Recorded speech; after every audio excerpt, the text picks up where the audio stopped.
Aleyküm ve rahmetullah ve berekatuhu. Hürmetli hazirun, hürmetli hazret, hürmetli alimler. Я следовал за это выступление, очень изучал что-то.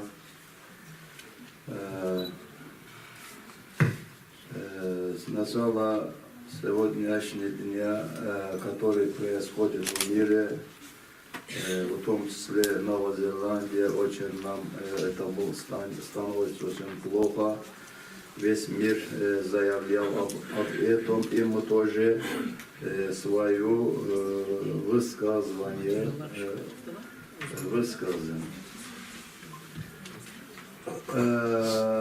До меня это некоторые выступления, я просто хочу свое мнение.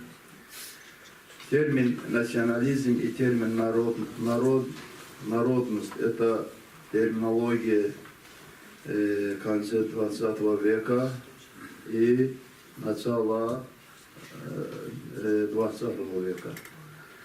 Это левая марксистическая идеология. Много к этому узнали, изучили. Надо было изучать сначала Коран и Сунна. Мне так кажется. Потому что от нас не будет кабревинда, не спрашивает «Манна миллата», будет спрашивать «Манна раббика». Поэтому я тоже много стихотворений, поэтов, науков изучал. В конце концов, Аллах мне дал хидаят, что надо изучать Коран и Сунну. Мое выступление будет об этом. Недавно я слышал из космоса сообщения, там из космонавтов одного, она приняла ислам. Они следовали из космоса, весь галактика, весь мир темный, но только идет два это света. Одного они изучили, уточнили из Мекки, второго из Медины. Вот так, дорогие мусульмане. Еще пример скажу одного канадского гинеколога, 30 лет обработал в лаборатории разных нациях, разных возрастах насчет этого брака, который точно указан в Коране 4 месяца, столько дней. Уточнил только мужской это гормоны вычислять из женского организма точного дня, как указано в Коране. Маусарев, знаете, японский, он работал над этой водой и другие вещи. Много надо сказать, можно такие, извините, я свою речь долго не буду читать, потому что смотрю, много было выступления. Всевышний Аллах, обладатель милости и милосердия, сотворил человека наилучшим образом, наделил его необыкновенными способностями и сделал его объектом божественного обращения. Возвысил и возложил на него ответственность. Он не оставил его без руководства и в земной жизни, чтобы помочь достигнуть света веры и прекрасной нравственности, как божественную милость направил к нему пророков и книги. Религия, которая появилась с первым человеком, является необходимым элементом существования человека. Религия, которая учит целого смысла жизни, устанавливает гармоничную жизнь между мирской и потусторонней жизнью, разумом и душой, помогает достичь духовного умиротворения, несет в обществе любовь и справедливость. Личные и общественные задачи превращает в ответственность в виде покленной. Религия является сводом наставлений, обращенных к ко всей жизни в целом. Человек, который стремится познать себя, Вселенную и Творца, любящих Аллаха и связывающих себя с Ним, следуя за пророком, саллаллаху алейхи вассалям, и священным Кораном, устремился к поколению и пониманию истины. Всевышний Аллах не спасал всему человечеству много полезных вещей. В судный день Аллах, смилостивившись над верующими, идущими в ад, может простить их и отправить в рай. Он является защитником от страха, ужаса и создателем всего живого существующего. Хвала Всевышнему Аллаху, мир и благословение Аллаха самому совершенному и высшему из людей, пророку Мухаммеду, а также членам его семьи, всем сподвижникам, асхабам и всем, кто следует по их пути. Мухаммед, алейхиссалам, является посланником и любимцем Аллаха. Он лучший из людей всего человечества и господин.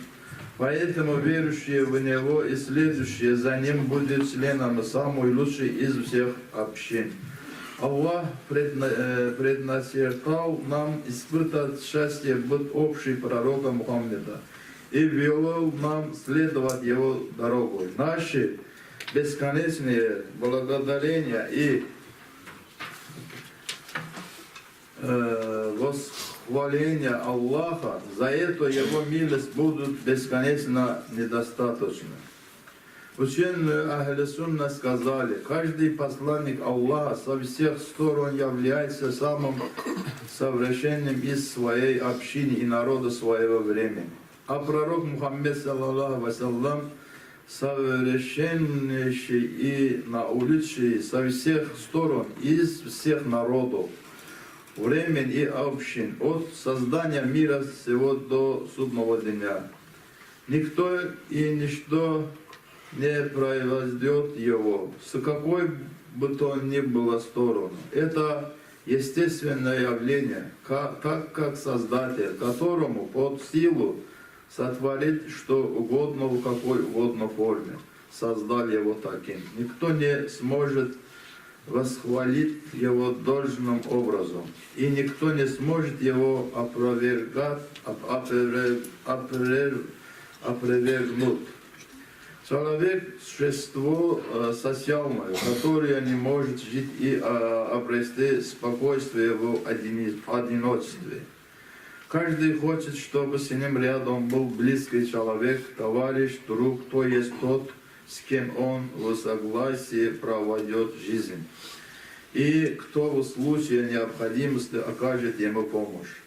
Всевышний Аллах создал человека, создал мужчину и женщину, сделав их супругами, и установил между ними любовь и милосердие. Всевышний Аллах, говоря в Коране о связи между мужем и женой, использовал слово «либас», что означает «одежда». Сказано, что каждый из супругов является одеждой для другого, что подчеркивает их взаимную необходимость. Бракосочетание – это одна из милостей Аллаха Всевышнего людям. Самые счастливые моменты в жизни человека – это время, прожитое супругами в атмосфере взаимной любви, уважения и согласия. Посланник Аллаха говорил, что самым благим созданием, дарующим мужчине спокойствие в этой жизни, является праведная жена. Для женщины благом является праведный муж. Всевышний Аллах сказал в Коране: сочетайте браком тех из вас, кто холост. Ан-Нур 24. Посланник Аллаха хотел, чтобы молодые люди, имеющие возможность, немедленно женились, что обеспечит им спокойную и безгрешную жизнь. Тем же, у кого нет такой возможности, с целью оберегания себя от греховного, он советовал держать пост. Наша религия поощряет бракосочетание. Посланник Аллаха советовал людям жениться для того, чтобы его община увеличивалась. Религия ислам считает, что бракосочетание является эффективным средством удовлетворения физических и духовных потребностей человека. Однако само по себе это является первостепенной целью. Ислам рассматривает брак не только как средство удовлетворения личных нужд, но и как социальный институт, обеспечивающий счастливое продолжение человеческого рода. Поэтому посланник Аллаха на вопрос одного из сподвижников о том, стоит ли ему жениться на красивой, знатной, богатой, но бесплодной женщине, ответил отрицательно. Затем тот же человек пришел к посланнику Аллаха, второй раз и заново задал тот же вопрос и заново получил отрицательный ответ. Затем этот человек пришел в третий раз, и тогда посланник Аллаха сказал: женитесь на женщинах, которые могут рожать вам детей. Я буду хвалиться вашим количеством перед другими общинами. Таким образом, одной из основных целей бракосочетания, самой главной его целью является рождение детей, продолжение рода и увеличение мусульманской общины. Мусульмане и общество в целом не имеют права пренебрегать институтом брака. Не должны становиться традицией бездетные браки. Посланник Аллаха не одобрял тех, кто в порядке личной инициативы принял решение не жениться, считая это проявлением высокого уровня религиозности.